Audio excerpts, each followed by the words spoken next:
پہلے پتا چلی کہ زمین گول ہے. اللہ اس دن سے پگڑیاں لپیٹ رہا ہے, رات کے لپیٹنے کی مثالیں دے رہا ہے. یکور النہار علی اللیل, اور پھر میں دن کو رات پہ لپیٹتا ہوں, رات کو دن پہ اور دن کو رات پہ لپیٹ. میں قرآن سنا رہا ہوں آپ کو.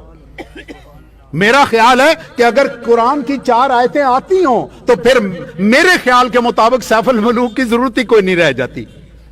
کرے واری آندی بھی سیف الملوک دی. میرے پیارے دوستو, آگے فرمایا وَسَخَّرَ الشَّمْسَ وَالْقَمَرَ, اور اسی نے سورج. واہ سبحان اللہ. ذرا ترجمہ سنیے آیت کا, ذرا ترجمہ سنیے قرآن پاک کا. اللہ تعالیٰ فرماتے ہیں وَسَخَّرَ الشَّمْسَ وَالْقَمَرَ, میں نے زمین اور سورج اور چاند کو کام میں لگایا ہوا ہے. میں نے سورج اور چاند کو کام میں, جس طرح میرے پاس بندے ہیں, میں فوج میں افسر تھا, میرے نیچے بندے تھے, میں ان کو مصروف رکھتا تھا, میرا افسر مجھے مصروف رکھتا تھا. آپ نے مزدور لگائے ہوں, آپ مزدوروں کو مصروف رکھتے ہیں. اللہ فرماتا ہے میں نے سورج اور چاند بنا کے انہیں مصروف رکھا ہوا ہے. کبھی وہ اس کے اوپر لپیٹا جا رہا ہے, یہ اس کے اوپر لپیٹا جا رہا ہے. مجھے ایک واقعہ یاد آ گیا. میرے ایک استاد ہوتے تھے, حافظ صبغت اللہ فاضل, بہت لائق آدمی تھے.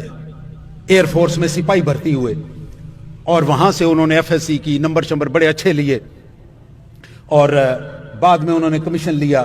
ماشاءاللہ جہازوں والی ایویونکس میں انہوں نے وہ کی, انجینئرنگ کی, فرانس سے ایم ایس سی کی. بڑے لائق آدمی تھے, فل کرنل وہ ریٹائر ہوئے. تو مجھے فخر ہے کہ اللہ تعالیٰ نے مجھے اتنا لائق افسر, اتنا لائق انسان اور اتنا خوش اخلاق انسان اس نے مجھے استادوں میں دیا.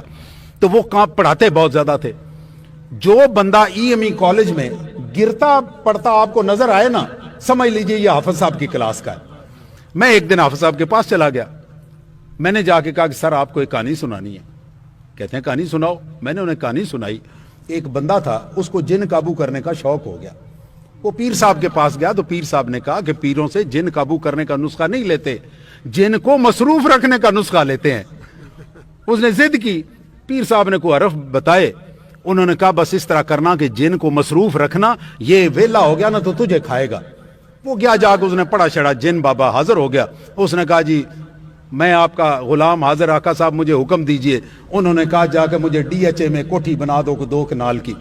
اس کا خیال تھا کوئی 1.5-2 سال لگیں گے کوٹھی. وہ شام کو گیا تو کوٹھی نیڑے لگی بھی.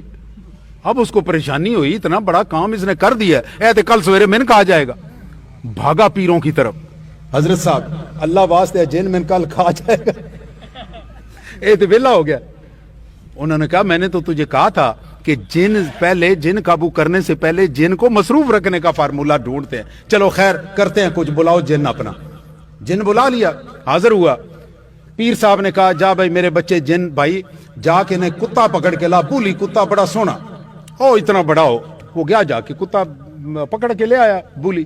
اس نے کہا انج کر, اس کی دم پکڑ کے نا اس کو سیدھا کرو. اس نے سیدھا کیا. اس نے کہا اس کو چھوڑو. اس نے چھوڑا, وہ گول ہوگی. اس نے کہا اس کو پھر سیدھا کرو. اس نے پھر سیدھی کی. اس نے کہا چھوڑو, چھوڑا, پھر گول ہوگی. انہوں نے جن حکم دیتا کہ جدوں تک سیدھی نہیں ہوندی اونی تک پھڑ کے کھلوتا رہو. مصروف کر لیا نا. میں نے اپنے استاد حافظ صاحب سے, کرنل حافظ, اللہ تعالیٰ نے بہت خوشیاں نصیب فرمائے, تو میں نے ان سے کہا کہ سر میں نے آپ کو یہ کہانی اس لیے سنائی ہے, آپ نے اپنی کلاس کے ہر سٹوڈنٹ کے ہاتھ میں ایک بلی کتا پھڑا دیا, نہ پوچھل سدھی ہوئے نہ انہاں دی جان چھوٹے.